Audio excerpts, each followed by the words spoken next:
ang grupo ng mga empleyado ng Bureau of Customs sa paratang ng malawakang katiwalian sa naturang ahensya. Ang giit nila, kung meron mang katiwalian, hindi raw sangkot ang mga rank and file na tulad nila. Nakatutok si Maki Pulido. Kay Pangulong Aquino na mismo nanggaling ang tungkol sa matinding katiwalian sa Bureau of Customs. Para namang nakikipagtagisan sa kapalpakan itong Bureau of Customs, saan po kayo kumukuha ng kapal na muka para tumakawani na to sa ahensyang mga ito? Kahit nga si Customs Commissioner Rufy Biazon, minsan nang isinalarawang inaanay na ang ahensyang pinamumunuan niya. Pero ang Customs Employees Association nag-black armband pa sa sobra raw sama ng loob dahil tila lahat na nang nasa ahensya binansagang kurakot. Kung may yumayaman daw baka mga opisyal, hindi silang mga rank and file. Hindi po papayag ang mga kawani ng Bureau of Customs na lait-laitin lamang ng sino paman. Ang yumayaman po lamang marahil ay yung mga nasa itaas, so to speak. Kasi po, siyempre matataas ang sweldo nila. Wala po akong ipakaulugan doon.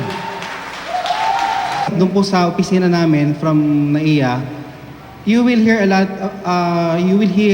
mga sad stories about their families na nagpahinto po ng pag-aaral. Sa amin nga ho, pamasahe, pinoproblema pa. Usap-usapan sa likod ng kamera ang Happy Friday sa Customs.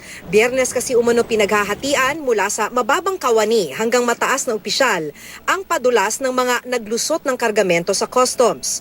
Sabi ng mga empleyado, hindi naman lahat sa kanila may sungay at buntot. Tulad lang daw ng ibang ahensya ng gobyerno, pati na ang media. Sa isang ahensya naman hindi naman lahat po, mga isa, dalawa, lahat korap na. Pero sa totoo lang daw, pinakamataas na koleksyon ng Customs ay mula nang umupo si Biazon sa Customs.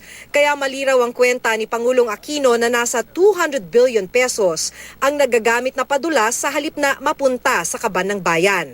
Kontra rin sila sa panukalang buwagin na ang Customs at magtayo ng iba. Mawawalan daw kasi sila ng trabaho. Pero ang palasyo nanindigang may basihan ang pamumuna ng Pangulo. So yung estimate po doon sa customs smuggling, that estimate came from the Department of Finance. Hindi ho kami ang mga speechwriters po, hindi ho humuhula yun ng numbers out of thin air. May dumadaan po yan sa proseso. That's why there's a technical report na nandoon rin ho. Sabi naman ni Biazon, wala naman sino sa kanila ang nasa lugar na makipagdebate pa sa mga binitawang salita ng Pangulo.